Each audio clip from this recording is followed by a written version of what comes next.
સમાચારમાં આગળ વાત કરીએ તો કચ્છના નખત્રાણા તાલુકાના કોટડા જડોદર નજીક એક અત્યંત દર્દનાક અકસ્માત સર્જાયો છે।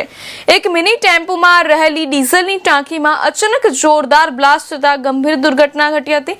આ ભયાનક ધડાકામાં બે માસૂમ બાળકો અને તેમના પિતા સહિત કુલ 4 લોકોના ઘટનાસ્થળે જ કરુણ મોત નીપજ્યા છે।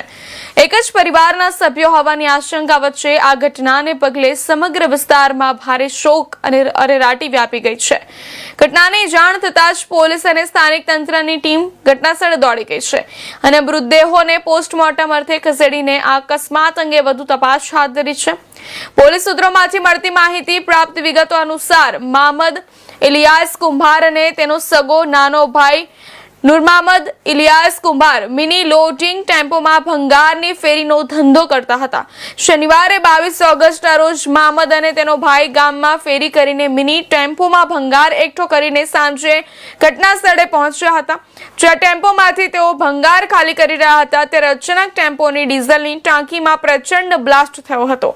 બ્લાસ્ટ એટલો ભયાનક હતો કે ઘટના સ્થળે હાજર 3 વર્ષીય બાળક હસનૈન મોહમ્મદ કુંભાર અને 3.5 વર્ષીય બાળકી નૂર ફાતિમા નૂર મોહમ્મદ તેમજ 26 વર્ષીય નૂર મોહમ્મદ ઇલિયાસ કુંભાર અને 30 વર્ષીય મોહમ્મદ ઇલિયાસ કુંભારનું મોત નીપજ્યું છે।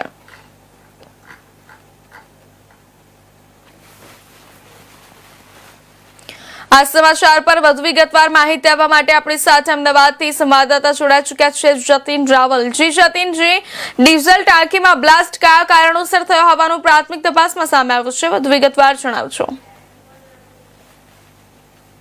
જે ચોક્કસથી આપણે જણાવી દઉં કે જે રીતે નખત્રાણામાં જે કહી શકાય કે ગોઝારી ઘટના જે છે તે બની છે, જેમાં 4 લોકોએ જે છે તે પોતાનો જીવ ગુમાવ્યો છે।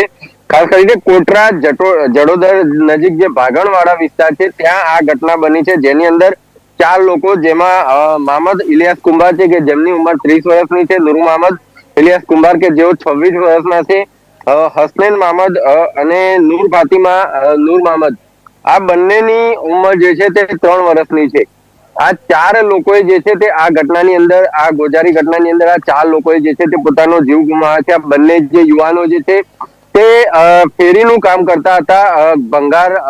ભંગારના ફેરા જે છે તે તેઓ મારતા હતા અને ફેરો મારી અને તેઓ જે છે તે પોતાના ઘરે પરત ફર્યા હતા અને જે ભંગારનો સામાન જે છે તે ગાડી જે છે તે ખાલી કરી રહ્યા હતા। છોટા હાથી નામનો જે ટેમ્પો છે તે જ્યારે ખાલી કરી રહ્યા હતા ત્યારે તેની અંદર એક અચાનક જે છે તે વિસ્ફોટ છે તે આની અંદર થયો હતો અને જેનો અવાજ જે છે વિસ્ફોટ એટલો ભયાનક હતો કે લગભગ 3.5 થી 4 કિલોમીટર દૂર સુધી આના પડઘા જે છે તે લોકોને સંભળાયા હતા, જેના પગલે આસપાસના લોકો પણ જે છે તે એકઠા થઈ ગયા હતા અને સમગ્ર દુઃખની વાત તો જે છે તે એ છે કે અહીંયા લગભગ 4 લોકોએ જે છે તે આ ગોઝારી ઘટનાની અંદર પોતાનો જીવ ગુમાવવાનો વારો જે છે તે આવ્યો છે અને હાલ કઈ રીતે આ બનાવ શેના કારણે બન્યો, આ વિસ્ફોટ જે છે તે શેના કારણે આ વિસ્ફોટ થયો તેની અત્યારે હાલ તપાસ જે છે તે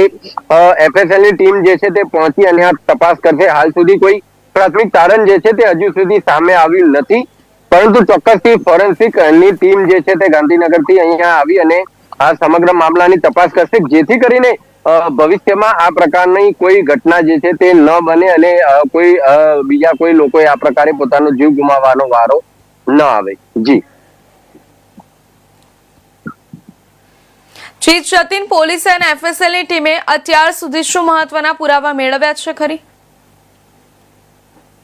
જો ચોક્કસથી આપણે જણાવી દો કે અત્યારે હાલ પોલીસ વિભાગ તરફથી ટીમ જે છે તપાસ જે છે તે અત્યારે હાલ ચાલી રહી છે। હજુ કોઈ પ્રાથમિક તારણ જે છે તે આની અંદર સામે આવ્યું નથી કે શેના કારણે આ પ્રચંડ વિસ્ફોટ જે છે તે થયો હતો, કેમ કે જે રીતે મામલતદાર રાકેશ પટેલ છે તેમને જે રીતે જણાવ્યું કે આ પ્રકારના ફેરા આ લોકો કાયમ મારતા હોય છે, પરંતુ આજ સુધી આવી કોઈ પણ ઘટના જે છે તે આટલા વર્ષોમાં સામે આવી નથી, પરંતુ આની અંદર ક્યાંક કોઈ વિસ્ફોટક પદાર્થ જે છે તે હોવો જોઈએ, જેના કારણે આ બનાવ જે છે તે બનેલો હોવો જોઈએ અને એના કારણે આ તમામ જે ટીમ જે તપાસ માટે જે છે તે ગાંધીનગરથી ફોરેન્સિકની ટીમ જે છે તેને જે છે તે બોલાવવામાં આવેલી છે અને ફોરેન્સિકની ટીમ અહીંયા આવી અને સમગ્ર મામલે જે છે તે તપાસ કરશે કે આખરે કયા કારણોસર આ વિસ્ફોટ જે છે તે થયો હતો અને આ 4 લોકો જે છે તે પોતાનો જીવ ગુમાવવાનો વારો આવ્યો છે. જી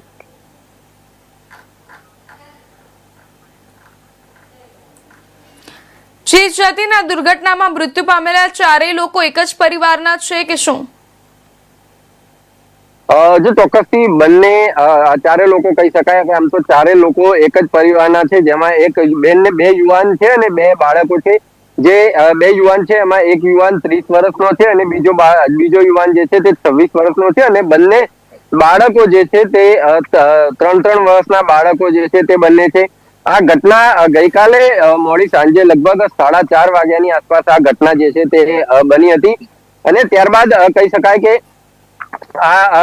જ્યારે આ ઘટના બની ત્યારે આ બંને જે ભાઈઓ છે, બંને ભાઈઓનું તો ઘટના સ્થળે જે છે તે મોત થઈ ગયું હતું. બાળકો જે હતા, બાળકોને નજીકની હોસ્પિટલમાં જે છે તે દાખલ કરવામાં આવ્યા હતા અને ત્યારબાદ હોસ્પિટલ ગયા બાદ જ્યારે હોસ્પિટલ તરફથી જ્યારે તેમની તપાસ કરવામાં આવી ત્યારે હોસ્પિટલ તરફથી બંનેને જે છે તે મૃત ઘોષિત કરવામાં આવ્યા હતા. એટલે કે ટોટલ 4 લોકો જે છે તે આ બનાવની અંદર ગોજારી ઘટનામાં જે છે તે તેમનું મૃત્યુ થયું છે.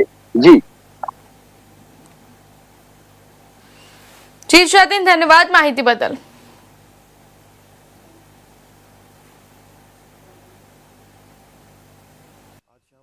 नखत्रना तालुका के कोटड़ा गांव के मफतनगर विस्तार में जहां आप सभी खड़े हैं, एक सीम विस्तार में यहाँ पर एक जो लोकल कबाड़ी का काम करते हैं मोहम्मद कुंभार और नूर मोहम्मद कुंभार, 2 भाई, वो आसपास की फेरी के बाद में अपने घर पे यहाँ पे आए और फिर अपना जो छोटा हाथी पीछे खड़ा है उससे सामान उतार रहे थे और उतारने के दौरान ही एक ब्लास्ट हुआ. ब्लास्ट के कारण उन दोनों की घटनास्थल पर ही मौत हो गई और उनके आस पास में ही जो 2 बच्चे थे उनको भी तात्कालिक हॉस्पिटल ले गया, जहां उनकी भी मृत्यु हुई.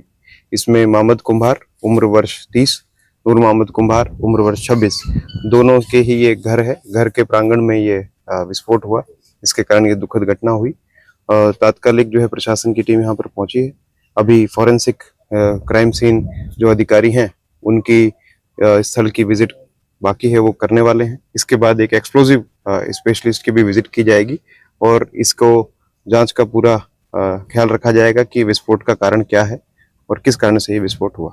सर प्राइमरी कारण जैसा छोटा हाथी का जो पीछे का पार्ट है वो देख के पता चल रहा है कि किसी कारणवश जो विस्फोट हुआ उससे जो डीजल का पूरा पीछे टंकी है वो फटी है.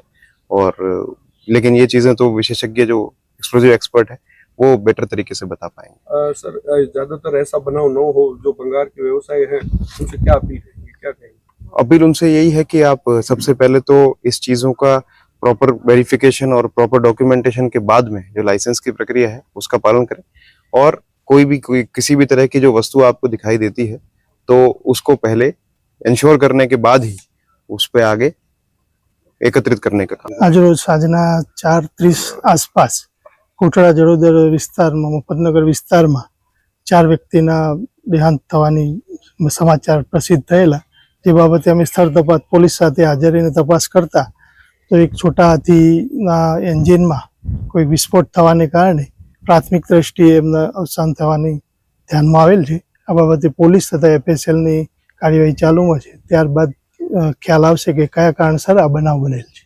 साहेब जी, खास કરીને નખત્રાણા વિસ્તારમાં જે ભંગારના વાળાઓ આવેલા છે, આ જે ઘટના બાદ તંત્ર દ્વારા શું તપાસ આગળની કરવામાં આવી છે કે ભાઈ આવી કોઈ ઘટના ન બને ભવિષ્યમાં? આવા બનાવ ના બને બાબતે તકેદારી રાખવા ખાસ સૂચના આપવામાં આવશે કે અને ત્યાં તપાસ પણ કરવામાં આવશે કે આવા કોઈ વિસ્ફોટક બાબતો જણાય આવે તો એમની સામે કાર્યવાહી પણ.